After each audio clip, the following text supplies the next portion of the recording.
தாமே நம் ஒவ்வொருவரையும் ஆசீர்வதிப்பாராக. கர்த்தர் கிருபையாய் இந்த புதிய ஆண்டை கர்த்தர் நமக்கு கிருபையாய் கொடுத்ததுக்காக தேவனை ஸ்தோத்தரிப்போம். கர்த்தர் கொடுக்கிற கிருபையுள்ள வாக்குத்தத்த வசனம்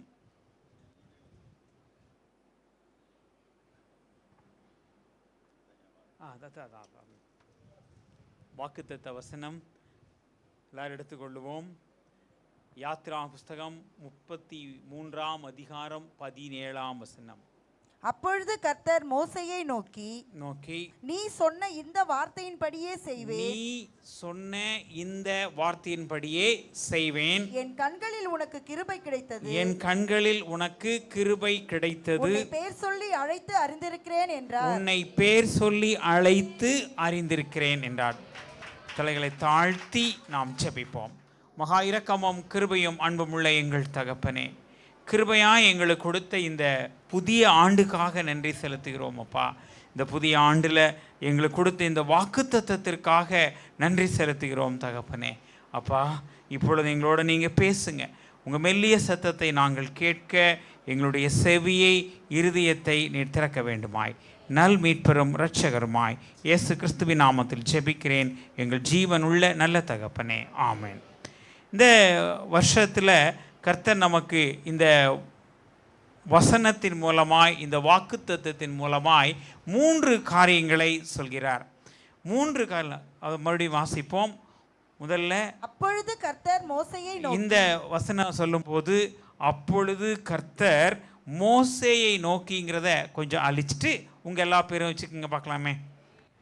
இன்னைக்கு சொல்கிறார் கர்த்தர் அருள் செல்வனை நோக்கி, இல்லையா? அதுதானே. அதே போல் ஐயாவை நோக்கி, அம்மாவை நோக்கி, உங்கள் ஒவ்வொருத்தவங்களும் அந்த வசனத்தை, ஏன்னா இந்த வாக்குத்தத்தை நமக்கு கர்த்தர் கொடுத்துருக்காரு. ஆமேன்னு சொல்லுவோம். அப்போது ஆண்டவர் இன்னைக்கு நம்ம பார்த்து சொன்ன என்ன சொல்லுவார்? நம்மை நோக்கி அவர் சொல்ற முதல் வாக்குத்தத்தம், நீ சொன்ன இந்த வார்த்தையின்படியே செய்வேன். என்னென்ன வார்த்தையெல்லாம் நீங்க சொல்லியிருக்கீங்களோ, அதுக்கு முன்னாடி 14வது வசனத்திலிருந்து வாசிச்சா, என் சமூகம் உனக்கு முன்பாக செல்லும், நான் உனக்கு இளைப்பாறுதல் தருவேன் என்று கர்த்தர் சொல்றார். அப்போ அவர் என்ன சொல்றாரு? உங்க சமூகம் என்னோட வந்தால் தான் இங்கிருந்து போவேன் அப்படின்னு சொல்றார். அதற்கு அந்த 32ஆம் அதிகாரத்தில் ஆரம்பித்ததிலிருந்து அப்படியே வாசிட்டே வந்தீங்கன்னா நிறைய காரியங்களை மோசே சொல்றார். கிறுக்கி போடுன்னு சொல்றார், பேரை எடுத்துருங்க அப்படிங்கிறார். இது மாதிரி நிறைய சொல்றார். ஆனால் அதெல்லாம் ஆண்டவர் உடனே நான் செய்வேன் ஆண்டவர் சொல்லல.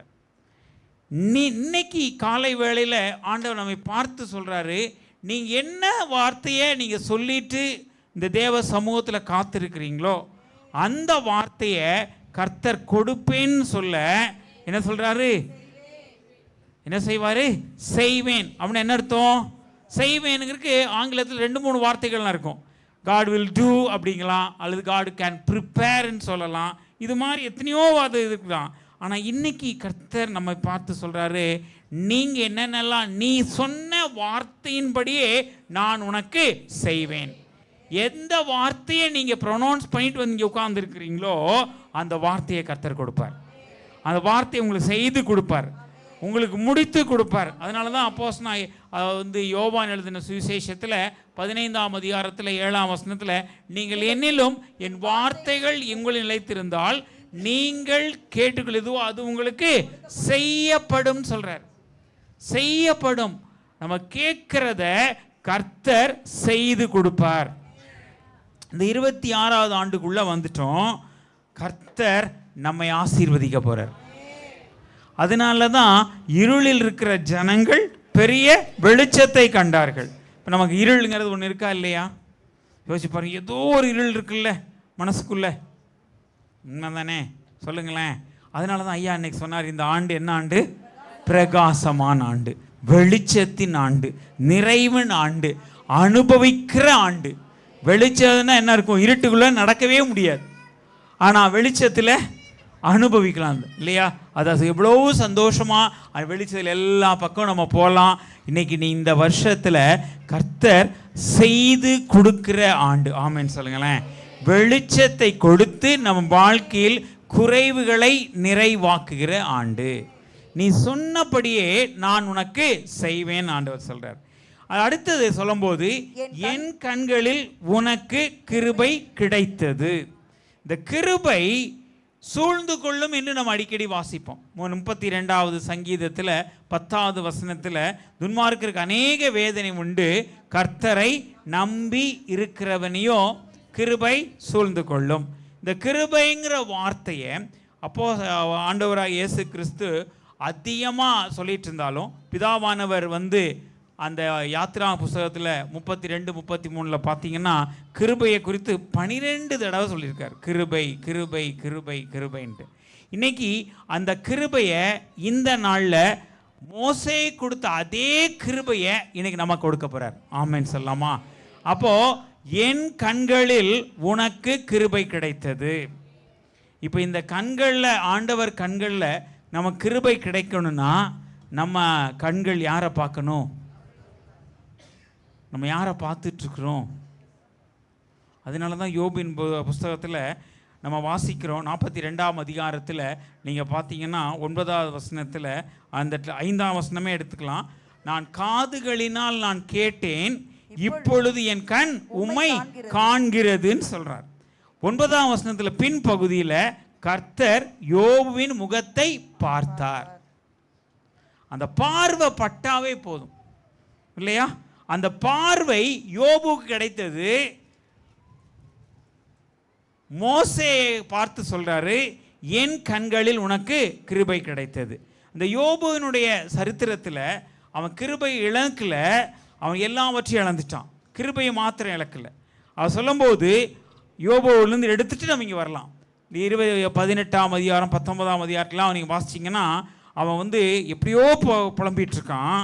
ஆனால் 42ஆம் அதிகாரத்தில் 2ஆம் வசனத்தில் வரும்போது, தேவரீர் சகலத்தையும் செய்ய வல்லவர், நீர் செய்ய நினைத்தது தடைபடாதென்று அறிந்திருக்கிறேன் என்று சொல்லிட்டு ஆண்டவர் முகத்தை அவன் பார்த்ததுனால கர்த்தர் அவன் முகத்தை பார்த்தார். பார்த்த உடனே 10வது வசனத்தில் கர்த்தர் யோபு தன் சிநேகிதருக்காக வேண்டுதல் செய்த போது கர்த்தர் அவன் சிறையிருப்பை மாற்றினார், 2 அத்தனையாய் கொடுத்தாருன்னு இல்லை, தந்தருளினார்னு இருக்கு. இந்த ஆசீர்வாதத்தை இங்கே நம்ம கர்த்தர் இன்னைக்கு நம்ம கொடுக்க போறார். ஏன்னா மோசேக்கு சொன்ன வார்த்தையை வார்த்தையை எடுத்து நம்ம பேசணும். கர்த்தர் மோசேயை நோக்கி பார்த்து தான் சொன்னாரு, இன்னைக்கு என்ன பார்த்து சொல்றாரு, நான் சொன்னபடியே நான் உனக்கு செய்வேன், என் கண்களில் உனக்கு கிருபை கிடைத்திருக்கிறது. இனி நம்ம பார்த்து ஆண்டவர் சொல்றார்.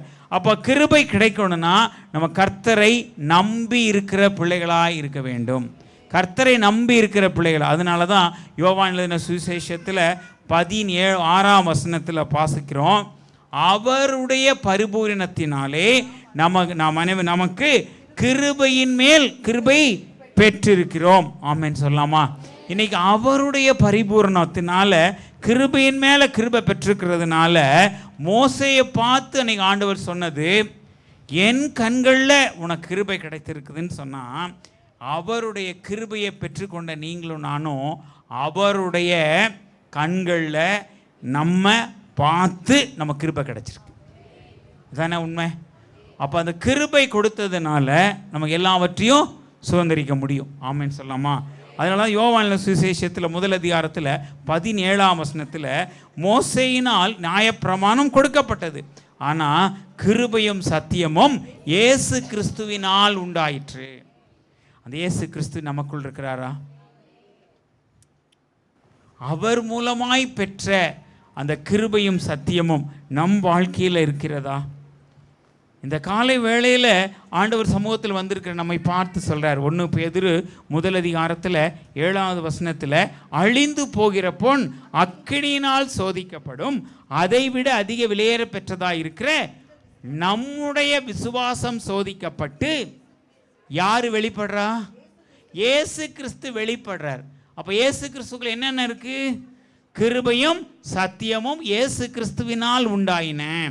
அப்போ இந்த கடந்த வருஷம் வரைக்கும் ஒருவேளை நீங்கள் கஷ்டத்தில், துக்கத்தில், சோதனையில் இருந்திருக்கலாம். அழிந்து போகிற பொன் அக்கினியினால் சோதிக்கப்படுவது போல நம்ம வாழ்க்கையும் ஏதோ ஒரு கஷ்டத்தில் சோதிக்கப்பட்டிருக்கலாம். ஆனால் அதை விட விலையேற பெற்றதாக இருக்கிற நம்முடைய விசுவாசம் இன்னைக்கு சோதிக்கப்பட்டு இருக்கிறது. ஆண்டவர் வெளிப்பட போகிறார். ஆமென் சொல்லுங்க. அப்போ கிறிஸ்து நமக்குள் வெளிப்பட்டா என்ன உண்டாகும்? கிருபையும் சத்தியமும் நமக்கு பரிபூரணமாய் உண்டாகும். ஆமென் சொல்லலாமா? இன்னைக்கு கர்த்தர் அந்த கிருபையை மோசேக்கு கொடுத்தாரு. அவர் கண்களில் மோசே கிருபை கிடைத்தது. இன்னைக்கு நம்ம கண்களில், ஆண்டவர் கண்களில் நமக்கு கிருபை கிடைச்சிருக்கா? ஒரு நிமிஷம் யோசிச்சு பாருங்க. ஏன் அந்த கிருபையை நம்ம பெற முடியாமல் இருந்துட்டோம்? புதிய ஆண்டுக்குள்ளே வந்திருக்கோம். அந்த கிருபையின் ஆண்டுக்குள்ளே வந்திருக்கிறோம். அந்த கிருபையை நம்மலாம் பெற்று அனுபவிக்கிற பிள்ளைகளாய் மாற வேண்டும். அந்த கிருபை எப்படி அனுபவிக்கணுங்கிறத ஏசாயா புஸ்தகத்தில் 65ஆம் அதிகாரத்தில் 10வது வசனத்தில் அதை வாசிப்போம். 65:10. தம்மை தேடுகிற ஆத்துமாவுக்கு, வாசிங்க. தேடுகிற என் ஜனத்துக்கு சாரோன் ஆட்டுத் தொழுவமாகவும் ஆகோரின் பள்ளத்தாக்கு மாட்டுக்கிடையாகவும் இருக்கும். இப்போ அவரை தேடி வந்திருக்கிற நம் வாழ்க்கையில ஆகோர் பள்ளத்தாக்க போல இருந்திருக்கலாம். ஆகோர் பள்ளத்தாக்கு என்ன பள்ளத்தாக்குது? அது ஆசீர்வாதமா, அது சாபமா? அது சாபம். ஆனா ஆண்டவரை தேடுனா கிருபை உண்டாகும். ஆமென் சொல்லுங்களேன். அந்த கிருபை நம்ம வாழ்க்கையில் உண்டாகும் போது அந்த சாபம் ஆசீர்வாதமாய் மாறும். அதற்காகத்தான் தேடுகிற என் ஆத்துமாவுக்கு, தேடுகிற இந்த நேரத்தில் தேடி வந்திருக்கிறோம். அதனால தான் உபாகம புஸ்தகத்தில் கர்த்தருடைய கண்களில் கிருபை உண்டாகி இருக்கிறதுனால உபாகமம் 23ஆம் அதிகாரத்தில் 5வது வசனத்தை இன்னைக்கு ஆண்டவர் சொல்றாரு. அவர் பீலேயாமுக்கு செவி கொடுக்க சித்தம் இல்லாமல் உன் தேவனாகிய கர்த்தர் உன்மேல் பிரியமாயிருந்தபடியால் அந்த சாபத்தை நமக்கு ஆசீர்வாதமாய் மாற பண்ணுகிறார். இன்னைக்கு இந்த கிருபை ஆண்டவர் மோசேக்கு தான் கொடுக்கல, நமக்கு கொடுத்திருக்கிறார். ஆமென் சொல்லாமா? எனக்கு அந்த கிருபை, அவருடைய கண்களில் எனக்கு கிருபை கிடைத்திருக்கிறது. நான் விசுவாசத்தோடு அறிக்கையிடுறேன், ஆண்டவர் எனக்குள் இருக்கிறார். அவர் இந்த பாடுகள் மத்தியிலும் அவர் வெளிப்படுகிறார். அவர் வெளிப்படுறதுனால என் வாழ்க்கை கிருபை நிறைந்த வாழ்க்கையாக மாறுது. அதனால தான் நீதிமொழி புஸ்தகத்தில் 16ஆம் அதிகாரத்தில் 6வது வசனம் வாசிக்கிறோம். கிருபையினாலும் சத்தியத்தினாலும் பாவம் நிவிர்த்தியாகும். அப்போ கர்த்தருடைய கண்களில் நம்ம வாழ்க்கையில் கிருபை கிடைச்சிருந்தா நம்முடைய பாவம் என்ன ஆயிட்டான்? நிவிர்த்தி ஆயிட்டிருக்கு. அப்போ இந்த சத்தியங்கிறது என்ன? வாசிக்கலாமா? யோவான்ல சுவிசேஷத்தில் 17ஆம் அதிகாரத்தில் 17ஆம் வசனம். சத்தியத்தினாலே பரிசுத்தமாக்கும் வசனமே சத்தியம். இன்னைக்கு கர்த்தருடைய கண்களில் கிருபை கிடைக்குமானா? கிருபை கிடைச்சிருக்கு. ஆமென் சொல்லலாம். இன்னைக்கு கிருபை கிடைச்சிருக்கனால தான் நம்ம தேவனை அதிகாலை நேரத்தில் ஆராதிக்கிறோம். அழகா இந்த பாடலில் நீங்கள் சொன்னீங்க. அந்த பாடல் எந்த ஒரு பாடலுமே அது உதட்டில் பாடுறதில்ல, இல்லையா? உள்ளத்தின் ஆழத்திலிருந்து பாடின பாட்டு, இல்லையா? பயம் இல்லை, திகில் இல்லை. நீங்கள் ஆக்ஷனோட பாடினீங்க, ரொம்ப சந்தோஷமாக இருந்துச்சு. அந்த பாடல் உங்கள் வாழ்க்கையில் நீங்கள் என்ன சொல்லியிருக்கீங்க? அறிக்கையிட்டிருக்கீங்க. அது விசுவாச அறிக்கையை இந்த காலை வேளையில் நேரத்தில், அதிகாலை நேரத்தில், முதலாம் ஜாமத்தில், புதிய வருஷத்தில் அறிக்கையிட்டதுனால அந்த அறிக்கையிட்டதை கர்த்தர் நீ சொன்னபடியே உங்களுக்கு அவர் செய்ய போறார். நீங்க அறிக்கையிட்டபடியே கர்த்தர் செய்ய போறார். அதனால தான் 54ஆம் அதிகாரத்தில் ஏசாயாவில் 14வது வசனத்தில் வாசிப்போமா? ஆண்டவருடைய கண்களில் கிருபை கிடைச்சா இந்த ஆசீர்வாதம். அதனால தான் அந்த வசனத்துக்குள்ள கிருபை கிடைத்தால் நாம் நீதியினால் திறப்பட்டிருப்போம், கொடுமைக்கு தூரமாவாய், பயம் இல்லாதிருப்பாய், திகிலுக்கு தூரமாவாய். இந்த கிருபை எல்லாவற்றையும் எப்ப கொடுக்கிறாரு? 54ஆம் அதிகாரம் 10ஆம் வசனத்துல வாசிப்போம். மலைகள் விலகினாலும் பர்வதங்கள் நிலைபெயர்ந்தாலும் என் கிருபை உன்னை விட்டு விலகாது. என்ன கிடைக்குதுங்க? கிருபை உன்னை விட்டு விலகாது. அந்த கிருபை என்ன பண்ணும்? திகிலுக்கு தூரமாவாய், பயம் இல்லாதிருப்பாய். வாசிங்க. அதுக்கு இடையில ஒரு வார்த்தை, நீதியினால் ஸ்திரப்பட்டிருப்பார். கொடுமைக்கு தூரமாவாய். அது முதல்ல அந்த கிருபை நம்ம கிடைக்கிற விஷயம் என்ன? கண்களில் கிருபை கிடைத்ததுன்னா நம்ம நீதியினால் ஸ்திரப்பட்டிருப்போம். நீதி என்பது என்ன? ஆண்டவர் என்ன சொல்றாரு? நீ அவனுடைய விசுவாசத்தை கர்த்தர் நீதியாய் எண்ணினார். ஆமென் சொல்லுங்க.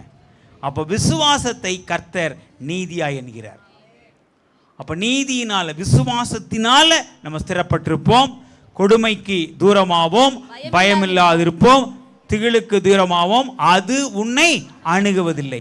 இந்த சொன்னபடியே அந்த கிருபை மலைகள் விலகலாம், பர்வத நிலை பெயரலாம். வாசிங்க.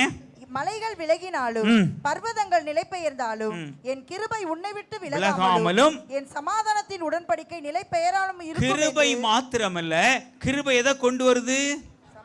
சமாதானத்தை கொண்டு வருது. ஆமென் சொல்லுங்களேன். அந்த கிருபை, கர்த்தருடைய கண்களில் கிருபை நமக்கு கிடைக்கும் போது நம்ம வாழ்க்கையில சமாதானத்தை கர்த்தர் கொடுக்கிறார். அதனால தான் 14வது அதிகாரத்தில் யோவான் 27வது வசனத்தில் என்னுடைய சமாதானத்தையே வைத்து போகிறேன் என்று சொல்கிறார். அவர் வேற எதையுமே வைத்து போகல, நமக்கு சமாதானத்தை கொடுக்கிறார். அந்த சமாதானம் எப்படி இருக்கும்?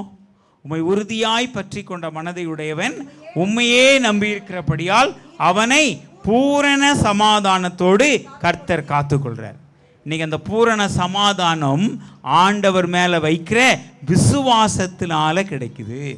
அவர் மேலே வைக்கிற விசுவாசத்தினால நம்ம நீதியினால் நம்ம ஸ்திரப்பட்டிருக்கிறோம். எப்படி இந்த கிருபை கிடைக்கிறது? கர்த்தருடைய கண்கள்ல நமக்கு கிருபை கிடைச்சிருக்கு. அப்போ கர்த்தருடைய கண்களில் நம்ம கிருபை கிடைக்கணும்னா நம்ம என்ன செய்ய வேண்டியதாக இருக்கணும்? 119ஆம் சங்கீதத்தில் 165ஆம் வசனம் இவ்வாறு சொல்கிறது, வேதத்தை நேசிக்கிறவர்களுக்கு மிகுந்த சமாதானம் உண்டு, அவர்களுக்கு இடரல் இல்லை. இப்போ நீங்கள் வேதத்தை நேசிக்கிற பிள்ளைகளாய், அதை விசுவாசிக்கிற பிள்ளைகளாக இருக்கும்போது நம்ம ஆண்டவரை நேசிப்போம். அவரை நம்பி இருக்கிறவனை கிருபை சூழ்ந்து கொள்ளும். அப்போ நம்பி இருக்கும்போது அவருடைய கண்களில் நமக்கு கிருபை உண்டாகும். இந்த மோசேயை கூட அந்த கிருபை சொல்லிட்டு முடிச்சுட்டு அடுத்து சொல்கிறாரு, உன்னை பேர் சொல்லி அழைத்து அறிந்திருக்கிறேன். இந்த கிருபையில் அவ்வளவு பெரிய கிருபையை பெற்றுக்கொண்ட மோசே அந்த கிருபை இழந்துட்டானா இல்லையா? கடந்த நாளில் இதை தியானித்தோம் நம்ம சபையில், மறுபடியும் அதை தியானிக்கலாம் அப்படின்னு யோசிக்கிறேன். கிருபையை, கர்த்தருடைய கண்களில் கிருபையை பெற்றுக்கொண்ட மோசே கிருபையை இழந்தான். சகரியாவின் புஸ்தகத்தில் 12ஆம் அதிகாரத்தில் 10வது வசனம் எடுத்துக்கொள்வோம். கிருபை என்பது என்ன? ஆவி. வாசிங்க 12. தாவீது குடும்பத்தாரின் மேலும் எருசலேமின் குடிகள் மேலும் கிருபையின் ஆவியையும் விண்ணப்பத்தின் ஆவியையும் ஊற்றுவேன் என்று கர்த்தர் சொல்றார். இந்த வசனத்துல கர்த்தருடைய கண்களில் கிருபையை பெற்றுக்கொண்ட மோசே என்னாகும் புஸ்தகம் 11ஆம் அதிகாரத்தில் 11ஆம் வசனத்தை எடுத்து வாசிப்போம்.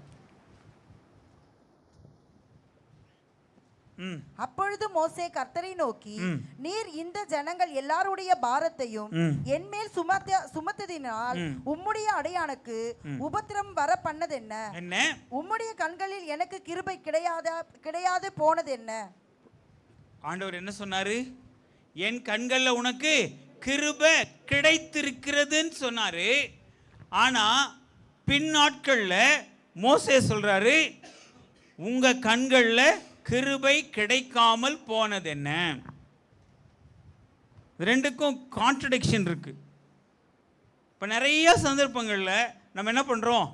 ஆண்டவரே உங்களுக்கு தெரியாதா, நான் ஏன் இப்படி துக்கப்படணும் நம்ம சொல்கிறோம் இல்லையா? மோசே தேவனோடு ஒரு சிநேகிதனோட பேசுவதால் பேசிட்டு இருந்தார். ஆனால் அந்த இப்போ என்ன சொல்கிறான்? சூழ்நிலை மாறின உடனே இந்த ஜனங்கள், அந்த 15ஆம் வசனம் வாசிங்க, 11-15. உம்முடைய கண்களிலே எனக்கு கிருபை, மறுபடியும் சொல்றான், அதே கண்கள்னால கிருபை கிடைத்ததானால் இப்படி எனக்கு செய்யாமல் என் உபத்திரவத்தை நான் காணாதபடிக்கு இப்பொழுதே என்னை கொன்று போடும் என்றான். எந்த கிருபை அவன் ஆசீர்வாதத்தை கொடுத்துச்சோ அந்த கிருபையை சொல்லி என்ன சொல்றாரு? என்னை கொன்னு போடும். இன்னைக்கு 26 புதிய ஆண்டில் நம்ம இருக்கிறோம். புதிய ஆண்டில் இருக்கும்போது அந்த கிருபையை அனுபவிக்கிற பிள்ளைகளா இருப்பதாக கதை அழைச்சிருக்காரு.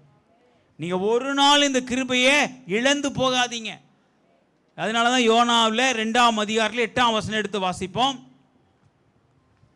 யோனா 2:8.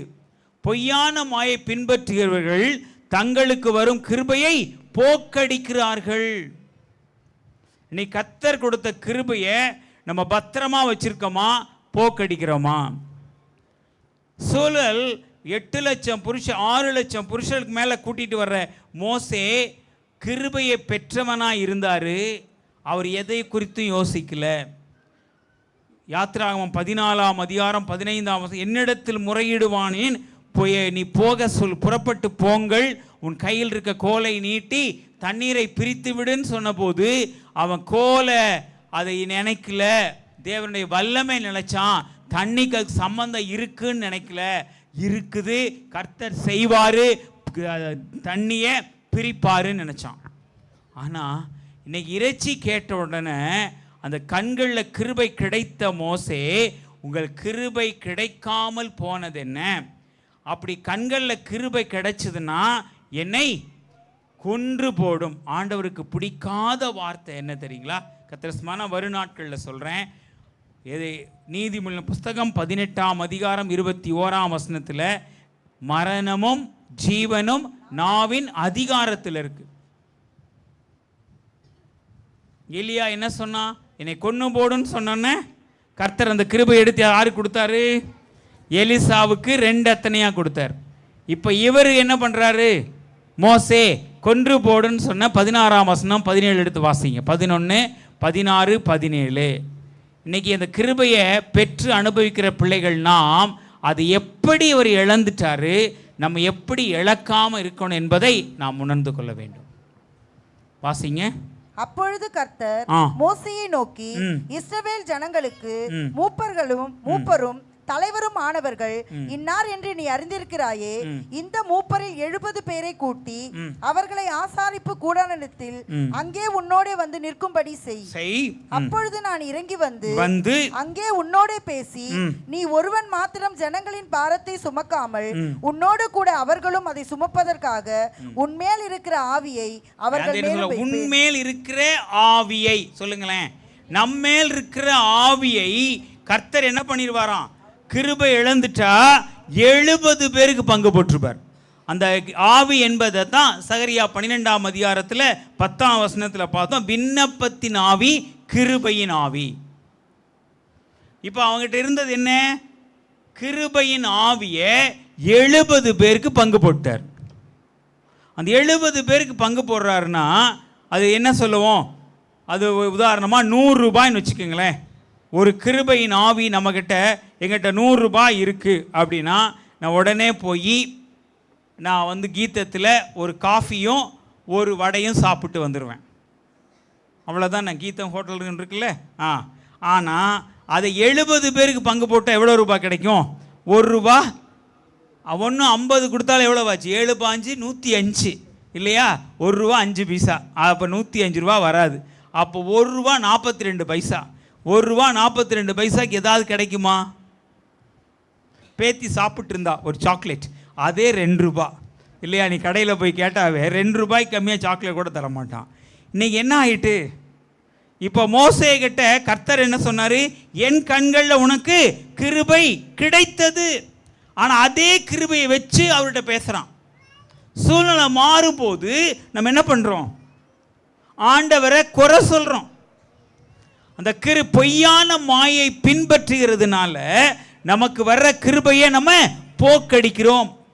புது வருஷத்தில் பார்த்து நீங்கள் போக்கடிக்கிறேன்னு சொல்கிறீங்களே, நீங்கள் நான் போக்கடிக்க கூடாதுங்கிறக்காக நான் சொல்கிறேன். அந்த கிருபையை வெடிச்சுக்கணும். நம்ம அவன் மரண பரியந்தம் உண்மை உள்ளவனாயிரு, அப்பொழுது உனக்கு ஜீவ கிரீடத்தை கொடுப்பேன். ஆண்டவர் அந்த கிருபையை போக்கடிக்காமல் இருக்கணும்னா ஆண்டவரோடு இருக்க ஐக்கியத்தில் பலப்பட வேண்டும். இப்போ அவன் என்ன பண்ணுறாரு? மோசையை வரவழைத்து உண்மையில் இருக்கிற ஆவியை 70 பேருக்கு பங்கு போடுவேன்னு சொன்னேன்னு 19ஆம் வசனம் வாசிங்க. ஜனங்களை நோக்கி நாளைக்கு உங்களை பரிசுத்தம் பண்ணுங்கள், நீங்கள் இறைச்சி சாப்பிடுவீர்கள். இப்ப சொல்றது இந்த ஆசீர்வாதத்தை கர்த்தர் இப்ப ப்ரொனவுன்ஸ் பண்றாரு. அவனை பேசுறதை விட்டுட்டு நாளைக்கு கர்த்தர் நம்ம வாழ்க்கையில ஒரு ஆசீர்வாதத்தை கொடுக்கணும்னா இன்னைக்கு நீங்கள் நான் என்ன வாங்கணும்? பரிசுத்தமாக்கப்படணும். அந்த கிருபையை பெற்று அனுபவிக்கிற பிள்ளைகளா இருக்கணும். மோசே கிருபையை பெற்றாரு, அதை அனுபவிக்கல. வரும் நான் சொல்றேன். அப்ப எப்படி இப்ப 70 பேருக்கு பங்கு? 20ஆம் வசனம் வாசிமா. ஒரு மாதம் வரைக்கும் புசிப்பீர்கள், அது உங்கள் மூக்காலே புறப்பட்டு உங்களுக்கு தெவிட்டி போகும் மட்டும். ஆண்டவர் சொல்றாரு, நீ ஒரு மாதம் மட்டும் நீ புசிப்பேங்கிறார். 21ஆம் வசனத்துல மோசே பேசுறார் பாருங்களேன். அதற்கு மோசே, என்னோடு இருக்கிற காலாட்கள் 6 லட்சம் பேர் ஒரு மாதம் முழுவதும் புசிக்கும்படி அவர்களுக்கு இறைச்சி கொடுப்பேன் என்று சொன்னீரே. இப்ப ஆண்டவர் கிட்ட கணக்கு பாக்குறாரு. இப்ப ஏன் கணக்கு பாக்குறாரு? கிருபையே இழந்துட்டார். 70 பேருக்கு ஆண்டவர் பங்கு போட போறார். பங்கு போடும் போது அதுக்கு முன்னாடி அவர் தண்ணியை பார்த்து அடினா, கண்மலையை பார்த்து அடினோன்னு தண்ணி வந்துச்சு இல்லையா? வாதைகளை கொடுக்கும் போது அந்த கோலை தூக்கி கீழே போடுனாரு, செய்தார். எல்லா போய் கிருபை இருந்துச்சு. ஆனா இப்போ கிருபை இல்லாதனால கடவுள்கிட்ட கணக்கு சொல்றார். ஆண்டவரே, நமக்கு எங்கிட்ட இவருக்கு தெரியும், ஆண்டவருக்கு தெரியாதா? கர்த்தருக்கு தெரியாதா எவ்வளவு பேர் இருக்காங்கன்னு சொல்றாரு பாருங்க. கணக்கு சொல்றாரு. கிருபை இழந்ததுனால நீங்க 2026ல் இனிமேல் கடவுள்கிட்ட கணக்கு கேட்காதீங்க. ஏன்னா அவர் கண்களில் நமக்கு கிருபை கிடைச்சிருக்கு, நம்ம ஆசீர்வதிப்பார். அந்த கிருபையை கிடைக்கிற ஆசீர்வாதம் நமக்கு உண்டு. ஆண்டவர் நிச்சயமா நம்மளை ஆசீர்வதிப்பார். நம்ம அழைத்தவர் உண்மை உள்ளவர், அதனால் நிச்சயமா செய்வார். நம்ம கொண்டு என்ன செய்யணுமோ கர்த்தர் நிச்சயமா செய்வார். அதனால் அவர் கிருபையை நம்ம போக்கடிச்சிடக்கூடாது. ஒவ்வொரு நாளும் தேவ திட்டத்துக்குள்ள அமர்ந்து தேவனோடு இருக்க ஐக்கியத்தில் நம்ம பலப்படணும். நான் ஊழியத்துக்கு இங்கே வரணும் அப்படின்னு நினச்சிட்டேன். கர்த்தர் ஐயா சொன்னாங்க, நான் கர்த்தரிஸ்தமானா வர்றேன்னு சொல்லிட்டேன். ஆனால் நேற்றைய தினத்தில் நான் டெல்லியில் இருந்தேன். ஒரு 8 மணிக்கு நான் பலவீனப்பட்டுட்டேன். பார்த்தா வாமிட்டு, மயக்கம், ஒன்றுமே பண்ண முடியாது. தனியாக போயிட்டு ஹோட்டல்லேருந்து நேராக டாக்டருக்கு ஃபோன் பண்ணி டாக்டர் வந்து காலையில் 5 மணி வரைக்கும் ட்ரீட்மெண்ட்டு. 7:30 மணிக்கு ஃப்ளைட். ஏர்போர்ட்டுக்கு வரேன், அங்கே 11 டிகிரி செல்சியஸ், நல்ல ஃபாக், ஒன்றுமே குளிருக்குள்ளே கேப்பு இதெல்லாம் போட்டு வந்து நிற்கிறேன். வந்து கேட்டால் ஃப்ளைட் கேன்சலுங்கிறோம். 11 நான் இங்கே சாயங்காலம் வரணும். எல்லா டிக்கெட்டும் இல்லை. டெல்லியிலிருந்து சென்னை வரணும்னா எவ்வளோ நேரம் ஆகும்னு பாருங்கள்.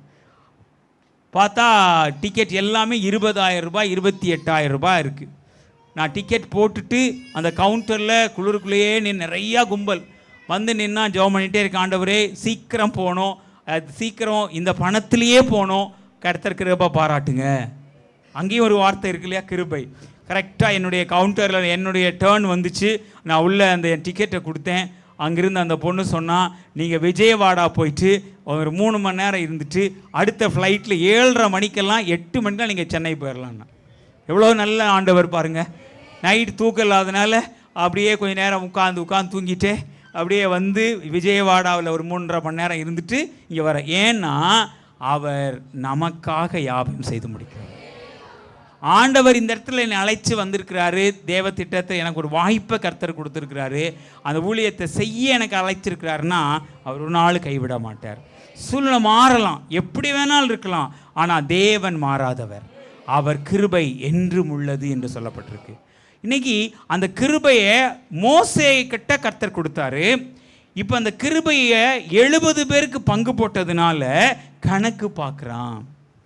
அடுத்த வசனம் 22ஆம் வசனம் வாசிங்களேன். ஆடு மாடுகளை அவர்களுக்கு அடித்தார். மறுபடியும் கணக்கு. நான் ஆடு மாடு தான் நம்ம கொடுக்க முடியும், இறைச்சின்னு அதுதானே அப்படின்னு நம்ம நினைக்கிறான். ஆனா 23ஆம் வசனத்துல கர்த்தர் மோசேயை நோக்கி, கர்த்தருடைய கை குறுகி இருக்கிறது. அந்த கிருபை உங்ககிட்ட இருந்துச்சுன்னா சொல்லுங்களேன், கர்த்தருடைய கை குறுகாது.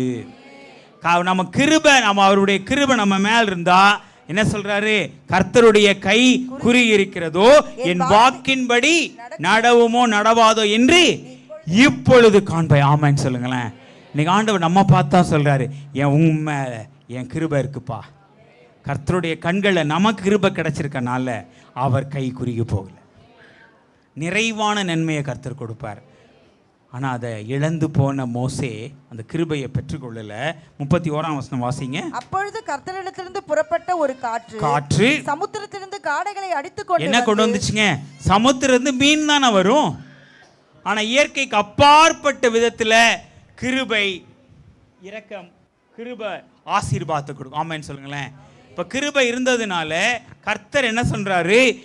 சமுத்திரத்திலிருந்து காடையை கொண்டு வந்தார். எவ்வளவு கொடுத்தாராம்? வாசிங்க. பாளையத்திலும் பாளையத்தை சுற்றிலும் இந்த பக்கம் ஒரு நாள் பிரயாணம் மட்டும் அந்த பக்கம் ஒரு நாள் பிரயாணம் மட்டும் தரையின் மேல் 2 முழ உயரம் விழுந்து எவ்வளவு முழம்? தரையிலிருந்து 2 முழத்துக்கு ஒரு நாள் பிரயாணம்னா 35 கிலோமீட்டர் நடக்கலாமா? அப்போ 35 கிலோமீட்டருக்கு என்ன இருக்கு? 2 அடி உயரத்துக்கு என்ன பண்றாரு? காடையை கர்த்தர் கொடுத்தார். ஆமென் சொல்லலாமா? இன்னைக்கு கர்த்தருடைய கண்கள் நமக்கு கிருபை கிடைச்சிருக்குன்னா நிரம்பி விழுகிற ஆசீர்வாதம், நிரம்பி வெளி ஆசீர்வாதத்தை கர்த்தர் கொடுப்பார். இயற்கைக்கு அப்பாற்பட்ட விதத்தில் கொடுப்பார். அதுதான் சமுத்திரத்திலிருந்து காடையை கொடுப்பார். அந்த கிருபையின் ஆசீர்வாதத்தை இந்த ஆண்டில் கர்த்தர் கொடுக்க அவர் உண்மையும் நீதியும் உள்ள தகப்பனாக இருக்கிறான். ஆனால் அந்த கண்களில் கிருபை பெற்ற மோசே வாழ்க்கையில் நடந்தது என்ன? 20ஆம் அதிகாரம் 7வது வசனத்தை எடுத்து வாசிப்போம். என்னாகமம் 20:7. கர்த்தர் மோசையை நோக்கி, நீ கோலை எடுத்துக்கொண்டு நீயும் உன் சகோதரனாகிய ஆரோனும் சபையாரை கூடி வர செய்து அவர்கள் கண்களுக்கு முன்னே கன்மலையை பார்த்து பேசு. என்ன சொன்னாரு? கன்மலையை பார்த்து பேசுன்னு ஆண்டவர் சொன்னார். ஏன்னா ஆண்டவர் சொன்ன வாக்குத்தத்தம் என்ன? உன் வார்த்தையின்படியே நான் உனக்கு செய்வேன். அவர் பேசுனா நடக்கும். அந்த கிருபையை கொடுத்திருந்தார். அன்னைக்கு மோசையை கொடுத்த அதே கிருபையை நம்ம மேலே கொடுத்துருக்கிறோம். ஆமென் சொல்லுங்க. உங்க மேல என் மேல அந்த கிருபை இருக்கு. அந்த கிருபை இருக்கும்போது நம்ம சொல்ற காரியத்தை கர்த்தர் செய்து முடிப்பார். அதுதான் இந்த ஆண்டினுடைய வாக்குத்தத்தம். அப்ப சொல்லும்போது அடுத்து என்ன பண்ற? 8ஆம் வசனத்துல, நீ கோலை எடுத்துக்கொண்டு நீயும் உன் சகோதரனாகிய ஆரோனும் சபையாரை கூடி வர செய்து அவர்கள் கண்களுக்கு முன்னே கன்மலையை பார்த்து பேசுங்கள். அப்பொழுது அது தண்ணீரத்தில் உள்ள தண்ணீரை கொடுக்கும். இப்படி நீ அவர்களுக்கு கன்மலையிலிருந்து தண்ணீர் புறப்பட பண்ணி சபையாருக்கும் அவர்கள் மிருகங்களுக்கும் குடிக்க கொடுப்பாய் என்றார். அப்பொழுது மோசே தனக்கு கர்த்தர் கட்டளையிட்டபடியே கர்த்தருடைய சன்னதியிலிருந்த கோலை எடுத்தான். கட்டளையிட்டபடியே கோலை எடுத்தான். ஆனால் என்ன சொன்னாரு? பேசுன்னு சொன்னாரு. கோலை எடுன்னு சொன்னாரா? கோல் கூட தான் இருந்துச்சு. என்ன பண்ணான்? அதுல 12ஆம் வசனம் எடுத்து வாசிங்களேன். பின்பு கர்த்தர் மோசேயையும் ஆரோனையும் நோக்கி, இஸ்ரவேல் புத்திரரின் கண்களுக்கு முன்பாக என்னை பரிசுத்தம் பண்ணும்படி நீங்கள் என்னை விசுவாசியாமல் போனபடியினாலே கிருபை விசுவாசத்தை உண்டாக்கும். அந்த கிருபை இல்லாத மோசே இங்க விசுவாசி இல்லாம அவிசுவாசி ஆயிட்டான். அதான் நடந்துச்சு. நிறைய பேர் இது என்ன இது மாத்தி பேசுறாங்க அப்படின்னு யோசிக்கலாம். அதான் நடந்திருக்கு. இந்த கிருபை இருந்த போது அவன் எல்லாவற்றையும் ஜெயாலியா இருந்தான். கிருபையை கர்த்தர் பங்கு போட்டார். ஏன்? உங்க கண்களில் எனக்கு கிருபை கிடைச்சதுன்னா என்னை கொன்னு போடுன்னு சொல்லிட்டான். நாவின் அதிகாரத்தில் இருக்கு மரணமும் ஜீவனும். புதிய ஆண்டுல இருக்கிறோம். உங்க வார்த்தையை உண்மையா இருக்கணும். அந்த வார்த்தை தேவனோடு ஐக்கியப்பட்ட வார்த்தையா இருக்கணும். நாவின் அதிகாரத்தை கர்த்தர் கொடுத்திருக்கிறார். அது இழந்து போனதினால, விசுவாசியாமல் போனதினாலே, வாசிங்க, இந்த சபையாருக்கு நான் கொடுத்த தேசத்திற்குள் நீங்கள் அவர்களை கொண்டு போவதில்லை என்றார். பாருங்க, எல்லாம் ரைட்டு தான். அவர் எங்க போகல? கானானுக்கு போகல. நல்லதா? கர்த்தர் அவனை மன்னித்து அவனை வந்து கொடுத்தாரு. மறுரூப மலையில் வந்தார். தேவனுடைய கிருபை இழந்தார், பெற்றுக்கொண்டார் மோசே. அது எல்லாமே ரைட்டு தான். ஆனால் கூட்டிகிட்டு போகும்போது அவர் என்ன பண்ணல? கானானுக்கு போகிற ஸ்லாக்கியத்தை இழந்து போயிட்டான். இன்னைக்கு கர்த்தருடைய கண்களில் கிருபையை பெற்ற நீங்களும் நானும் ஜெயாலியாய், வெற்றியுள்ள வாழ்க்கையாய், டெஸ்டினேஷனை அடையிற பிள்ளைகளாய் நாம் இருக்க வேண்டும். அடைய வேண்டியதை அடைய வேண்டும். அதனால தான் சங்கீதங்கள் புஸ்தகத்தில் 2ஆம் சங்கீதத்தில் 12வது வசனம் இவ்வாறு சொல்லுது பாருங்க. குமாரன் கோபம் கொள்ளாமலும் வழியிலே நீங்கள் அழியாதபடியும். வழியில நம்ம அழிஞ்சு போயிடக்கூடாது. வழியில் அழியிறது என்ன? நம்ம வாழ்க்கை பயணத்தை பாதியில முடிக்கிறது. வழியிலே அழியாதபடிக்கு அவரை முத்தம் செய்யுங்கள், கொஞ்ச காலத்திலே அவருடைய கோபம் பற்றி எரியும், அவரை அண்டிக் கொள்ளுகிற யாவரும் பாக்கியவான்கள். அண்டிக் கொண்டா கர்த்தருடைய கிருபையை நம்ம பெற்றுக்கொள்ள முடியும். அந்த கிருபை எப்படி பெற்றுக்கொள்ள முடியும்? நம்ம பாதியில சொல்றாரே அப்படிங்கிறது இல்லை. நிறைவான நன்மையை கொடுக்க கர்த்தர் வாக்குத்தத்தம் செய்திருக்கிறார். அதை தான் எடுத்து வாசிப்போம்.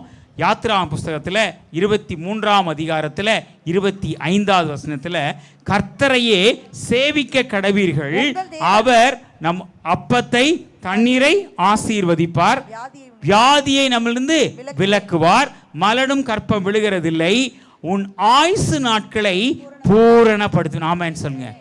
இந்த வருஷத்தின் துவக்க நாளில் கர்த்தர் நம்ம பார்த்து சொல்றாரு, உன் ஆயுசு நாட்களை நான் பூரணப்படுத்துவேன். நீ பாதியில் கிடையாது, உன் ஆயுசு நாட்களை கொடுப்பேன், தீர்க்க ஆயுசு கொடுப்பேன். ஏன்னா என் கண்களில் உனக்கு கிருபை கிடைச்சிருக்கு. என் கண்களில் நான் மோசேயை பார்த்து சொன்னார், நீ சொன்னபடியே நான் உனக்கு செய்வேன். 2வது என்ன சொல்றாரு? கண்களில் உனக்கு கிருபை கிடைத்தது. 3வது உன்னை பேர் சொல்லி அழைத்து நான் உன்னை அறிந்திருக்கிறேன். நம்மளுடைய பேர் எல்லாம் தெரியும். அதனால தான் நாகூம்ல 1 அதிகாரத்தில் 7வது வசனம் எடுத்து வாசிப்போம். கர்த்தர் நல்லவர், இக்கட்டு நாளில் அரணான கோட்டை, தம்மை நம்புகிறவர்களை அவர் அறிந்திருக்கிறார். இன்னைக்கு அவன் நம்பி வந்தான் மோசே, இன்னைக்கு நம்ம அறிந்திருக்கிறார். ஆமென் சொல்லலாமா? நம்ம பேர் சொல்லி அழைத்து நம்ம அறிந்திருக்கிறார். அந்த அறிந்திருக்கிறதுனால கிடைக்கிற ஆசீர்வாதம் நாகூம் 1 அதிகாரத்தில் 13வது வசனத்தில் இப்பொழுதும் உன்மேல் இருக்கிற நுகத்தை முறித்து அறிந்திருந்தார்னா கிடைக்கிற ஆசீர்வாதம் என்ன? நம்மேல் இருக்க நுகத்தை முறித்து கட்டுகளை அறுப்பேன் என்று கர்த்தர் சொல்றார். இந்த 26வது ஆண்டுல கர்த்தர் நம்மை பார்த்து கூறுகிற கிருபை உள்ள வார்த்தை, நான் உன்னை அறிந்திருக்கிறேன்.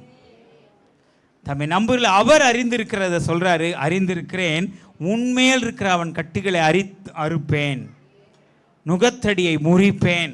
அது மாத்திரமல்ல, 15வது வசனத்தில் பின்பகுதியில் துஷ்டன் இனி உன் வழியாய் கடந்து வருவதில்லை, அவன் முழுவதும் சங்கரிக்கப்பட்டான். ஆமென் சொல்லுங்க. அவர் கர்த்தர் நம்மை பேர் சொல்லி அழைத்து நம்ம அறிந்திருக்கிறதுனால துஷ்டன் நம்ம வாழ்க்கையில் கடந்து வருவதில்லை, அவன் முழுவதும் சங்கரிக்கப்பட்டான். இதைத்தான் அழகாக சொல்லும்போது சொல்கிறாரு எரேமியான் புஸ்தகத்தில் 15ஆம் அதிகாரத்தில் 11வது வசனத்தில், நம்ம பேர் சொல்லி அழைத்து அறிந்திருக்கிறதுனால உன் தீங்கின் காலத்திலும் நெருக்கத்தின் காலத்திலும் நான் சத்துருவுக்கு நான் எதிர்பட்டு உனக்கு சகாயம் பண்ணுவேன் என்று கர்த்தர் சொல்கிறார். இன்னைக்கு சகாயத்தை கர்த்தர் நம்ம கொடுத்துருக்கிறார். அந்த கிருபையை ஆசீர்வாதத்தை இந்த நாளில் நம்ம கொடுத்துருக்கிறது காரணம், நம்மை அவர் பேர் சொல்லி அழைத்து அறிந்திருக்கிறார். எவ்வளோ பேர் அந்த ஆசீர்வாதத்தை பெற்றுக்கொள்ள நம்ம ஆண்டவரோடு இருக்கிறோம். அவரை நம்பி இருக்கும் பொழுது கிருபை சூழ்ந்து கொள்ளும். அந்த நம்பி இருக்கும்போது நம்ம ஆண்டவருடைய பிள்ளைகளாக இருப்போம்.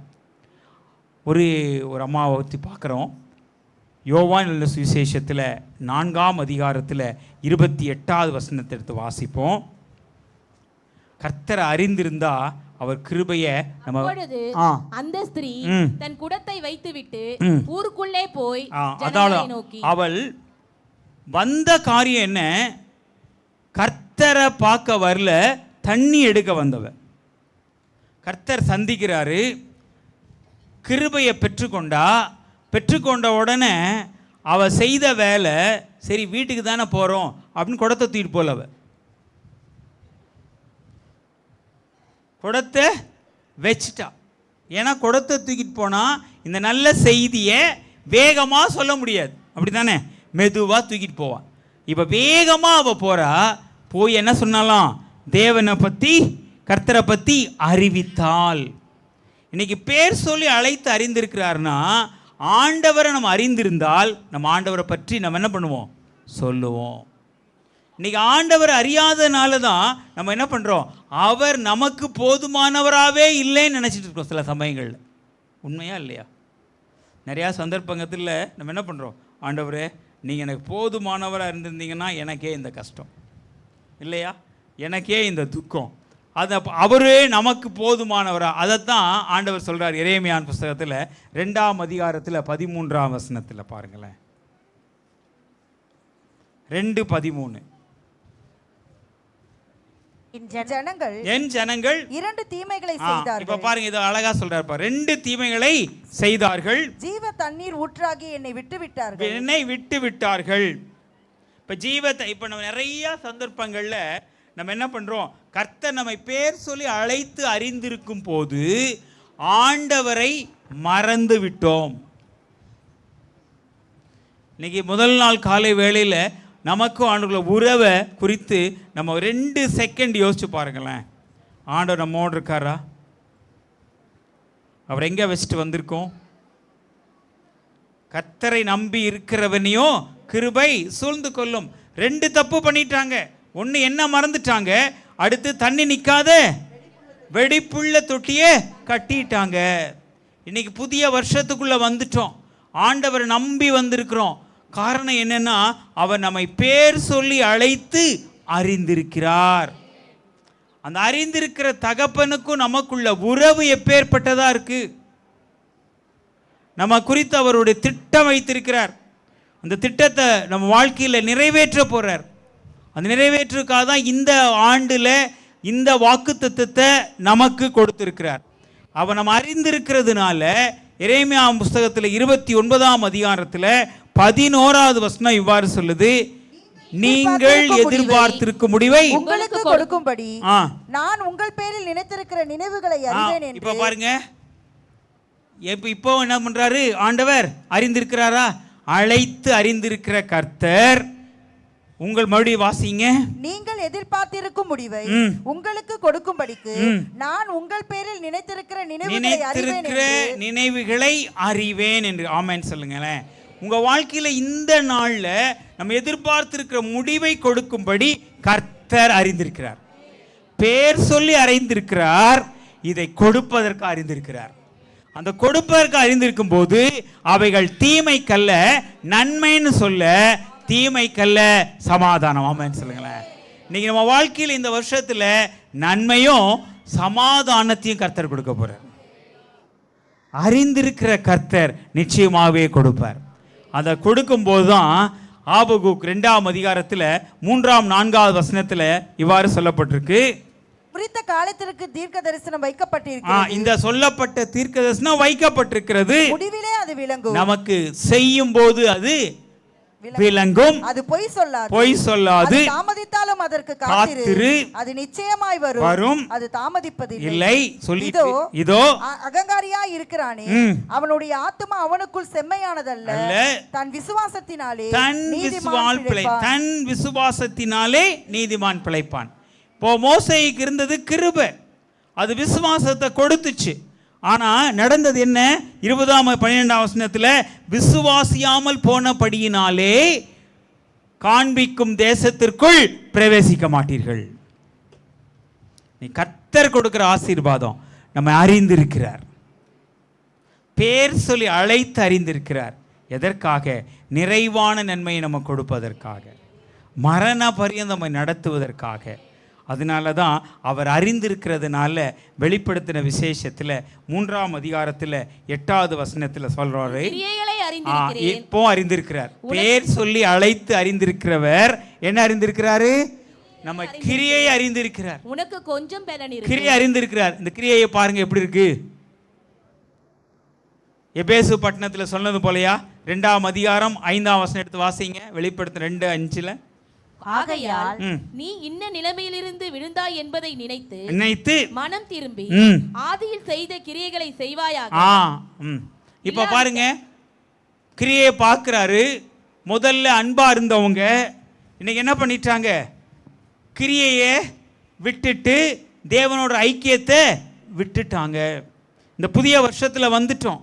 இந்த புதிய வருஷத்தில் நிறைய ரெசல்யூஷன் எடுப்போம், தீர்மானங்கள் எடுப்போம். இந்த தீர்மானம் கர்த்தர் சமூகத்தில் வைத்து, நான் உன்னை பேர் சொல்லி அழைத்து அறிந்திருக்கிறவர் நம் கிரியை அறிந்திருக்கிறார். ஆமென் சொல்லுங்க.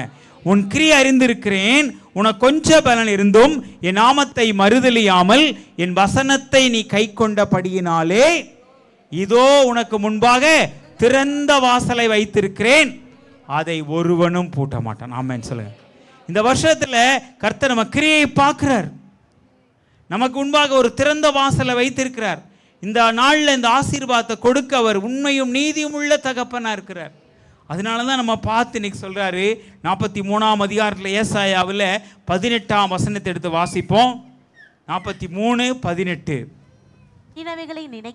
முந்தினவைகளை நினைக்க வேண்டாம். இன்னைக்கு 20 புதிய ஆண்டுக்குள்ள வந்துட்டோம். ஐயோ பழைய கிரியெல்லாம் மோசமா இருக்கே நினைக்காத. அது அழக ஆங்கில வேதாந்தத்தில் do not dwell in the past. அடுத்த வசனம் வாசி, அதிலே வாசி 18. பூர்வமாக சிந்திக்க வேண்டாம், நீ அதிலே குடியிருக்காத, பழச நினைச்சிட்டு இருக்காத. உன் கிரியை அறிந்திருக்கிறேன், உனக்கு கொஞ்ச பலன் இருந்தோம் என் நாமத்தை மறுதலியாமல் என் வசனத்தை கை கொண்டபடியினாலே நான் உனக்கு முன்பாக திறந்த வாசலை வைத்திருக்கிறேன் என்று சொன்ன ஆண்டவர் நம்ம கிரியையை நினைக்காத, பழச நினைக்காத. மறுபடியும் வாசிப்போம் 18ஆம் வசனத்தை. முந்தினவைகளை நினைக்க வேண்டாம், பூர்வமானவைகளை சிந்திக்க வேண்டாம் சொல்லிட்டு இந்த காலை வேளையில அவர் பேர் சொல்லி அழைத்து அறிந்திருக்கிறதுனால கர்த்தர் நம்ம பார்த்து சொல்றார். யாரெல்லாம் பைபிள் கையில் வச்சிருக்கீங்களோ அந்த இந்த வசனத்து மேல கையை வைங்க. இதோ நான் புதிய காரியத்தை நான் செய்கிறேன், அது இப்பொழுதே தோன்றும், அதை நீங்கள் அறியீர்களா? நம்மை அறிந்த கர்த்தர் நம்ம பார்த்து சொல்றாரு, நான் புதிய காரியத்தை செய்யறேன். உன்னை அறிந்து பேர் சொல்லி அழைத்து அறிந்திருக்கிறேன், ஆனா நீ அறியாமைட்டியே. வனாந்திரத்தில் வழியை உண்டாக்குவேன். வனாந்திரமான பாதை, வனாந்திரத்துக்குள்ள நீங்க போகல. எம்டியா வாழ்ற வாழ்க்கை தான் வனாந்திரம். வனாந்திரத்தில் வழியை உண்டாக்குவேன், என்ன செய்யறேன்னு தெரியாம அவாந்திர வழியில் ஆறுகளை உண்டாக்குவேன் என்று கர்த்தர் சொல்கிறார். இந்த காலை வேளையில் கர்த்தர் நம்மை பார்த்து சொல்ற கிருபை உள்ள வார்த்தை, உன்னை பேர் சொல்லி அழைத்து அறிந்திருக்கிறேன், நான் புதிய காரியத்தை செய்கிறேன், அது இப்பொழுதே தோன்றும், அதை நீங்கள் அறியீர்களா கேட்கிறார். ஆமாப்பா நான் அறிஞ்சிட்டேன், என் வனாந்திரத்தில் ஒரு வழியை உண்டாக்கியிருக்கீங்க, அவாந்திரமான பாதையில் எனக்கு என்ன பண்ணியிருக்கீங்க, ஆறுகளை உண்டாக்கியிருக்கீங்க. அந்த ஆறுகள் எப்பேற்பட்ட ஆறுகளாக இருக்குமா? யோவேல் 2ஆம் அதிகாரத்தில் 24வது வசனம் எடுத்து வாசிப்போம். 22, 24. யோவேல் 22, 22, 24. பயப்படாதேயுங்கள், வனாந்தரத்தின் மேய்ச்சல்கள் உண்டாகும். அடுத்தது பாருங்க, வழியை உண்டாக்குறது மாத்திரமல்ல, வனாந்தரத்தில் மேய்ச்சல் உண்டாகும். வனாந்தரத்தில் யாராவது ஆடு மாடு மேய்ப்பாங்களா? மேய்க்க மாட்டாங்க. அது மேய்ச்சல் நிலமாக மாறினா என்ன அர்த்தம்? புல்லெல்லாம் வளர்ந்துருச்சு, செழிப்பு உண்டாயிருச்சு, பசை உண்டாயிருச்சு. ஒருவேளை உங்களை வாழ்க்கையிலையும் ஒரு வனாந்திரமாக இருக்கலாம், ஆனால் அந்த புதிய ஆண்டில் உங்களை மேய்ச்சல் நிலைமையை மாற்றுவார். ஆமான்னு சொல்லுங்கள். உங்களை தேடி வந்து உங்கள்கிட்ட கேட்பாங்க. இது வரைக்கும் கொடுத்த கரங்களில் வாங்கின கரங்களாக இருந்துச்சு, இந்த வருஷத்தில் கொடுக்கிற கரங்களாய் மாற்றுவார். அந்த கிருபையின் ஆசீர்வாதம் சொல்லிட்டு 22 தொடர்ந்து வாசிங்க. வெளியின் மிருகங்களே பயப்படாதேயுங்கள், வனாந்திரத்திலே மேய்ச்சல்கள் உண்டாகும், விருட்சங்கள் காய்களை காய்க்கும், அத்தி மரமும் திராட்சை செடியும் பலனை தரும். எந்தெந்த ஆசீர்வாதம் இல்லாம இருந்துச்சோ அத்தனை ஆசீர்வாதத்தையும் கர்த்தர் இந்த ஆண்டுல கொடுக்க போறார். ஏன்னா பேர் சொல்லி அழைத்து அறிந்திருக்கிற கர்த்தர், அந்த பேர் சொல்லி அழைத்து அறிந்திருக்கிற கர்த்தர் 24வது வசனத்தில் சொல்றார் பாருங்க. கலங்களில் ஆலைகளில் திராட்சை ரசமும் எண்ணெயும் வழிந்து ஓடும், நிறைவு, ஓவர்ஃப்ளோயிங் பிளஸிங்க கர்த்தர் கொடுக்கிறார். இந்த ஆசீர்வாதத்தை எப்படி பெற முடியும், எப்படி பெற்றாங்க? தேவன் நம்மை அறிந்திருக்கிறார். அந்த அறிந்த போது நாம் அவரை அறிய வேண்டும். 2ஆம் அதிகாரம் 12ஆம் 13ஆம் வசனம். ஆதலால் நீங்கள் இப்பொழுதே உபவாசத்தோடும். நம்ம அறிந்திருக்காரா இல்லையா? அதனால இந்த புதிய ஆண்டுல உபவாசத்தோட நம்ம ஆரம்பிக்கணும். உபவாசத்தோடும் அழுகையோடும் புலம்பலோடும் முழு இருதயத்தோடும் என்னிடத்தில் திரும்புங்கள். ஆண்டவர்ல திரும்ப அழைக்கிறார். நம்ம அறிந்திருக்கிறார் இல்லையா, ஒரு வாய்ப்பை கொடுக்கிறார். மகளே, நீ இங்கிட்ட வா, உன் வாழ்க்கையை எனக்கு கொடு. அந்த சொல்றாரு பாருங்க 13ஆம் வசனத்துல, உங்கள் வஸ்திரத்தை அல்ல உங்கள் இருதயத்தை கிழித்து உங்கள் தேவனாகிய கர்த்தரிடத்தில் திரும்புங்கள். ஆமென் ஆமென் சொல்லாமா? நான் உன்னை அறிந்திருக்கிறேன், நீ வா என்கிட்ட. வரும்போது கொடுக்குற ஆசீர்வாதம், தேசமே பயப்படாத, மகிழ்ந்து களிகூறு, கர்த்தர் பெரிய காரியங்களை செய்வார். இன்னைக்கு ஆண்டவர் நம்ம அறிந்திருக்கிறார், நம்மளுடைய எல்லாமே தெரியும் ஆண்டவருக்கு. நம்ம ஒன்றே ஒன்று செய்யணும், ஆண்டவரோட ஐக்கியத்தில் இருக்கணும். உபவாசத்தோடும் அழுகையோடும் புலம்பலோடும் தேவனிடத்தில் வரும்போது அந்த நிறைவான நன்மையை கர்த்தர் கொடுப்பார். அந்த நிறைவான நன்மையை ஒவ்வொன்றா பார்க்கலாமா? எடுத்துக்கொள்வோம். ஏசாயா புஸ்தகத்தில் 65ஆம் அதிகாரத்தில் 17ஆம் வசனத்திலிருந்து 25ஆம் வசனம் வரைக்கும் நம்ம வாசிக்க போகிறோம்.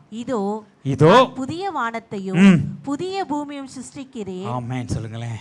இன்னைக்கு நீங்கள் ஆண்டவரோடு ஐக்கியப்பட வந்துட்டீங்கன்னா, அவர் அறிந்திருக்கிறதுனால நமக்கு என்ன பண்ண போகிறாராம்? புதிய வானத்தை புதிய பூமியை உண்டாக்குவார். இன்றைக்கி இந்த புதிய பூமிங்கிற நம்ம வாழ்கிற வாழ்க்கை தான் இல்லையா? அந்த வாழ்க்கை எப்படி இருந்துச்சு? எப்படி இருக்குது? குடும்பத்தில் சமாதானம் இல்லாமல் இருந்துச்சு. இன்றைக்கி சமாதானம் உள்ள ஸ்தாபனங்களில் குடியிருக்க போகிறீங்க. உங்களுக்கு அந்த புதிய வானம் எப்படிப்பட்டதாக இருக்குது? அந்த வானம் முதல்ல எப்படி இருந்துச்சு? ஆசீர்வாத மலையை கொடுக்காத வானமாக இருந்துச்சு. இன்றைக்கி கர்த்தர் உங்களை பார்த்து சொல்கிறாரு, நான் உன்னை அறிந்திருக்கிறேன், நான் உனக்கு இதோ நான் புதிய வானத்தையும் புதிய பூமியை நான் தொடுக்கிறேன். முந்தினவைகள் இனி என்ன எப்படி செய்யணும்? முந்தினவைகளை நினைக்க வேண்டாம், மனதிலே தோன்றுவதும் இல்லை. நான் சிருஷ்டிக்கிறதினாலே நீங்கள் என்றென்றைக்கும் மகிழ்ந்து களி கூறுங்கள். பாருங்க, புதிய வானத்தை உண்டாக்குறதுனால அவர் என்ன பண்றாராம்? மறுபடியும் வாசிங்க. நான் சிருஷ்டிக்கிறதினாலே நீங்கள் என்றென்றைக்கும் மகிழ்ந்து களி கூறுங்கள். என்றென்றைக்கும் மகிழ்ந்து களி கூறும். ஆமென் சொல்லாமா? இந்த புதிய ஆண்டுல நம்ம என்ன பண்ண போறோம்? என்றென்றைக்கும் மகிழ்ந்து களி கூறும்படிக்கு இதோ எருசலேமை களி கூறுதலாகவும் அதன் ஜனத்தை மகிழ்ச்சியாகவும் சிருஷ்டிக்கிறேன். புதிய சிந்தைய கர்த்தர் கொடுக்க போறார். நம்ம அறிந்திருக்கிறார். நம்ம எப்படி அறிந்திருக்கிறாராம்? எடுத்துக்கொள்ளலாமா? எரேமியான் புஸ்தகத்தில் 17ஆம் அதிகாரத்தில் 9ஆம் 10ஆம் வசனத்தில், எல்லாவற்றையும் பார்க்கிலும் திருக்குள்ளதும் மகா கேடுள்ளதுமாய் இருக்கிறது. அதை அறியத்தக்கவன் யார்? இத ஆண்டவர் தான் அறியறார் இல்லையா? நம்ம இருதயம். இப்ப இந்த இருதயம் நல்லா இருக்கணும். அது 10ஆம் வசனம் வாசிங்க. கர்த்தராகிய நானே ஒவ்வொருவனுக்கும் அவனவன் வழிகளுக்கும் செய்கைகளின் பலன்களுக்கும் தக்கதை கொடுக்கும்படிக்கு இதயத்தை ஆராய்கிறவரும் உள்ளந்திரைகளை சோதிக்கிறவருமாய் கர்த்தர் இருந்தாரா? இருப்பாரா? இருக்கிறாரா? இருக்கிறார். இப்பொழுது இருக்கிறதுனால கர்த்தர் கொடுக்கிற ஆசீர்வாதம் என்ன?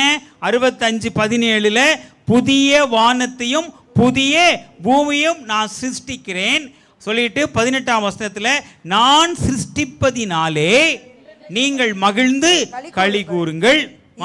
இதோ எருசலேமை களி கூறுதலாகவும் அதன் ஜனத்தை மகிழ்ச்சியாகவும். இப்ப ஜனமாகி நமக்கு மகிழ்ச்சியாய் வைக்க போறோம். ஆமென் சொல்லுங்க. இந்த புதிய ஆண்டுல புதிய இருதயத்தை கொடுக்கறதுனால, புதிய வானத்தை புதிய பூமியை கொடுக்கறதுனால கர்த்தர் நம்ம மகிழ்ச்சியா வைக்க போறார். அடுத்தது, நான் எருசலேமின் மேல் களி கூர்ந்து என் ஜனத்தின் மேல் மகிழ்ச்சியாய் இருப்பேன். அழுகையின் சத்தம் என்ன இருக்காதான்? இந்த புதிய ஆண்டுல அறிந்திருக்கிறதுனால அழுகையின் சத்தம், கூக்குரலின் சத்தமும் இனி அதில் கேட்கப்படுவதில்லை. சொல்லுங்க. அழுகையும் கூக்குரலையும் கர்த்தர் மாற்ற போறார். இந்த ஆசீர்வாதத்தை கர்த்தர் கொடுக்க போறார். ஏன்னா கர்த்தர் நம்ம அறிந்திருக்கிறார், நம்மை பேர் சொல்லி அழைத்து அறிந்திருக்கிறார். அடுத்த வசனம் வாசிங்க. எத்தனை ஆசீர்வாதம் பாருங்க. அங்கே அற்ப ஆயுசுள்ள பாலகனும் தன் நாட்கள் பூரணமாகாத கிழவனும் உண்டாகிறார். பூரண ஆயுச கர்த்தர் ஆயுசு நாட்களை பூரணப்படுத்துவேன் என்ற ஆசீர்வாதத்தை கர்த்தர் கொடுக்கிறார். 100 வயது சென்று மரிக்கிறவனும் வாலிபன் என்னவா சொல்லவானா? வாலிபன் என்ன சொல்லப்படுவானா? யங்கா வைக்க போறார் உங்களை எல்லாத்தையும் இந்த வருஷத்துல. ஏன்னா கர்த்தர் நம்மை அறிந்திருக்கிறார், பேர் சொல்லி அழைத்து அறிந்திருக்கிறார். 100 வயதுள்ள பாவியோ சபிக்கப்படுவான். வீடுகளை கட்டி அவைகளில் குடியிருப்பார்கள், திராட்சை நோட்டங்களை நாட்டி. பாருங்க, வீடுகளை கட்டி குடியிருப்பார்கள். இப்போ எத்தனை பேர் வீட்டை கட்டிட்டு இந்த லோன் கட்ட முடியாமல் வீட்டை போக்கியத்துக்கு விட்டு வாடகை வீட்டில் இருக்காங்களா இல்லையா? நிறையா பேர், எனக்கு தெரிஞ்ச நிறையா பேர் உண்டு. வீட்டை கட்டி யாரோ குடியிருப்பான், ஏன்னா வாடகை வரணும்னு சொல்லிட்டு லோன் கட்டணும் இல்லையா? எல்லாம் நீங்களும் அப்படி இல்லையோ பாருங்கள். அதனால் இந்த கொடுக்குற ஆசீர்வாதம், இந்த வருஷம் நீங்கள் வீடு கட்டுவீங்க, நீங்கள் குடியிருப்பீங்க. ஆமேன்னு சொல்லுங்கள். உங்களுக்கு வீடு கட்டி கொடுப்பாரு, அந்த வீட்டில் நீங்கள் குடியிருப்பீங்க. வீடுகளை கட்டி அவைகளில் குடியிருப்பார்கள். திராட்சை தோட்டங்களை நாட்டி அவைகளின் கனிகளை புசிப்பார்கள். நம்மளுடைய மரம் நம்ம நடுவோம், நம்ம சாப்பிடுவோம். ஆமேன்னு சொல்லுங்களேன். நம்ம உங்களுடைய பலனை, உங்களுடைய பிரயாசத்தின் பலனை நீங்கள் புசிப்பீங்க. அதுதான் கர்த்தர் கொடுக்கிற ஆசீர்வாதம். ஏன்னா கர்த்தர் நம்மை பேர் சொல்லி அழைத்து அறிந்திருக்கிறார். சொல்லுங்களேன் அடுத்த வசனம். அவர்கள் கட்டுகிறதும் வேறொருவர் குடியிருக்கிறதும் அவர்கள் நாட்டுகிறதும் வேறொருவர் கனி புசிக்கிறதுமாய் இருப்பது இல்லை. ஏனெனில் நாட்களைப் போல என் ஜனத்தின் நாட்களும் இருக்கும். பாருங்க, என் ஜனம் என்று நம்ம சொல்றோம். ஆமென் சொல்லுங்களேன். நம்ம அறிந்திருக்கிறதுனால அந்த விருட்சத்தின் நாட்கள் போல நம் நாட்கள் இருக்குமா? அடுத்த வசனம் வாசிமா. நான் தெரிந்து கொண்டவர்கள் தங்கள் கைகளின் கிரியைகளை நெடுநாளாய் அனுபவிப்பார்கள். கையின் கிரியை, சம்பளம் வாங்குறோம், சீக்கிரமாக செலவாயிருது இல்லையா? அந்த மந்த் எண்டு வரைக்கும் அந்த பணம் வரணும் இல்லையா? அந்த ஆசீர்வாதத்தை இந்த மாதம் கர்த்தர் கொடுப்பார், இந்த வருஷத்தில் கொடுப்பார். ஏன்னா கர்த்தர் நம்மை அறிந்து அழைத்து அறிந்திருக்கிறார். அடுத்த வசனம். அவர்கள் விருதாவாக உழைப்பதில்லை, அவர்கள் துன்பம் உண்டாக பிள்ளைகளை பெறுவதும் இல்லை. இந்த ரெண்டு ஆசீர்வாதமும் நம்ம நிறைய பேரிட கேட்டிருக்கோம் இல்லையா? அதனுடைய தொடர்ச்சி வாசிங்க. அவர்களும் அவர்களோடு கூட அவர்கள் சந்தானமும் கர்த்தராலே அதிகப்பட்ட சந்ததியா இருப்பார்கள். இந்த கூறப்பட்ட வாசிக்கப்படுகிற ஒவ்வொரு ஆசீர்வாதம் நமக்குன்னு எத்தனை பேர் சொல்லுங்க? கை தூக்குங்க. கண்டிப்பா இந்த ஆசீர்வாதத்தை கர்த்தர் கொடுப்பார், கொடுத்து உங்களை ஆசீர்வதிப்பார். சொல்லிட்டு அடுத்த அப்பொழுது அவர்கள் கூப்பிடுவதற்கு ஆமென் சொல்லுங்களேன். ஆமென் சொல்லுங்களேன். அப்பொழுது அவர்கள் கூப்பிடும் போது நான் மறு உத்தரவு கொடுப்பேன். ஆண்டவர் இந்த வருஷத்துல, இந்த புதிய வருஷத்துல நீங்க எத்தனையோ தடவை நீங்க கூப்பிட்டு வரலன்னு கேட்குறீங்க. உன் வார்த்தையின்படியே நான் உனக்கு செய்வேன். அவர்கள் கூப்பிடுவார்கள், அப்பொழுது கர்த்தர் மறு உத்தரவு கொடுப்பார். அடுத்தது அவர் பேசும்போதே கேட்பேன் என்று கர்த்தர் சொல்லியிருக்கிறார். இந்த ஆசீர்வாதத்தை எல்லாம் இன்னைக்கு நமக்கு கொடுத்துருக்காருமா. நம்ம தான் பெற்று அனுபவிக்க போகிறோம். அந்த ஆசீர்வாதத்தை பெற்றுக்கொள்ள கர்த்தர் அவர் உண்மையும் நீதியுமுள்ள தகப்பன் இடத்துல நம்ம முழு இருதயத்தோட, முழு ஆத்துமாவோட, முழு மனதோடு அர்ப்பணிக்கலாமா? கர்த்தர் இன்னைக்கு பார்த்து சொல்கிறார், மோசையை பார்த்து சொன்னார், உன் சொன்னபடியே நான் செய்வேன், என் கண்களில் உனக்கு கிருபை கிடைச்சிருக்கு, நான் உன்னை பேர் சொல்லி அழைத்து அறிந்திருக்கிறேன். பேர் சொல்லி அழைத்து அறிந்திருக்கிறதுனால கூறப்பட்ட வாக்குத்தத்தங்களெல்லாம் நமக்கு ஆமென்றும் ஆமேன் என்றும் இருக்கிறது. இந்த ஆசீர்வாதத்தை இந்த நாளில் கொடுக்கும்போது நம்ம பார்த்து சொல்கிறாரு. 1 பேதுரு 5ஆம் அதிகாரத்தில் 10வது வசனத்தை எடுத்து வாசிப்போம். அந்த கிருபை வாசிப்போமா? தமது நித்திய மகிமைக்கும் கிருபையும் பொருந்திய தேவன் தாமே அழைத்தவராய் இருக்கிற சகல கிருபை பொருந்தின, சொல்லுங்க, என்ன கிருபை பொருந்தினவர் ஆண்டவர்? சகல கிருபை பொருந்தின தேவன் தாமே கொஞ்ச காலம் பாடு அனுபவிக்கிற நம்மை சீர்படுத்தி திறப்படுத்தி பலப்படுத்தி நிறுத்த வல்லவராயிருக்கிறார். இந்த நாளில் சகல கிருபை பொருந்தின தேவன் கொஞ்ச காலம் பாடு அனுபவிக்கிற நம்மை அவை சீர்படுத்த போகிறார், சிறப்படுத்த போகிறார், பலப்படுத்த போகிறார், நிலைநிறுத்த போகிறார். இந்த 4 ஆசீர்வாதத்தை இந்த வருஷத்தின் முதல் நாளில் கொடுக்க அவர் உண்மையும் நீதியும் உள்ள தகப்பனாக இருக்கிறார். அவர் கண்களில் நம்ம கிருபை கிடைச்சிருக்கு, நம்ம பேர் சொல்லி அழைத்து அறிந்திருக்கிறார். இந்த கிருபையின் ஆசீர்வாதத்தை பெற்றுக்கொள்ள அப்பாவை நோக்கி பார்த்து ஜெபிப்போம். மகா இரக்கமும் கிருபையும் அன்பும் உள்ள எங்கள் தகப்பனே, கிருபையாக எங்களுக்கு கொடுத்த இந்த புதிய ஆண்டுக்காக நன்றி செலுத்துகிறோம் அப்பா. புதிய ஆண்டில் எங்களுக்கு கொடுத்த இந்த வாக்குத்தத்தத்திற்காக நன்றி செலுத்துகிறோம். என் கண்களில் உனக்கு கிருபை கிடைச்சிதுன்னு சொன்னீங்கப்பா. ஆமாப்பா, சகல கிருபை பொருந்தின தேவன் தாமே அப்பா, கொஞ்ச காலம் பாடு அனுபவிக்கிற எங்களை நீர் சீர்படுத்தி ஸ்திரப்படுத்தி பலப்படுத்தி நிலைநிறுத்த எங்களை ஆசீர்வதிக்க வேண்டுமா ஜெபிக்கிறோம்ப்பா. எங்களை பேர் சொல்லி அழைத்து அறிந்திருக்கிற நீர் ஆண்டவரே. எங்களுக்கு எதிர்பார்த்திருக்கிற முடிவை எங்களுக்கு கொடுக்கும்படி நீர் எங்களை அறிந்திருக்கிறீர் ஆண்டவரே. அவைகள் தீமைக்கல்ல, சமாதானத்திற்கு ஏதுவான ஆண்டவரே கிருபைகளை எங்களுக்கும் எங்கள் பிள்ளைகளுக்கும் நீர் கொடுத்து ஆசீர்வதிக்க வேண்டுமாய் ஜெபிக்கிறேன். அப்பா, இந்த உடைய வாக்குத்தத்தம் வருஷத்தின் துவக்கம் முதல் முடியும் மட்டும் கர்த்தருடைய கண்கள் வைக்கப்பட்டிருக்கிறது என்று சொன்னது போல ஆண்டவரே, வருஷத்தை துவக்க முடியும் மட்டும் உடைய கண்கள் எங்கள் மேலே வைக்க வேண்டுமாய் ஜெபிக்கிறோம்.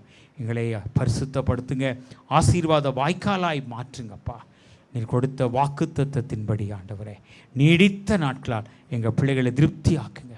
ரட்சிப்பை ஒவ்வொரு நாளும் பெற்று உமக்கு முன்பாக தொடர்ந்து சாட்சியாய் வாழ அப்பா இரக்கம் பாராட்டி ஆசீர்வதிக்க வேண்டுமாய் நல் மீட்பரும் இரட்சகருமாய் இயேசு கிறிஸ்துவின் நாமத்தில் ஜெபிக்கிறேன் எங்கள் ஜீவனுள்ள நல்ல தகப்பனே, ஆமென்.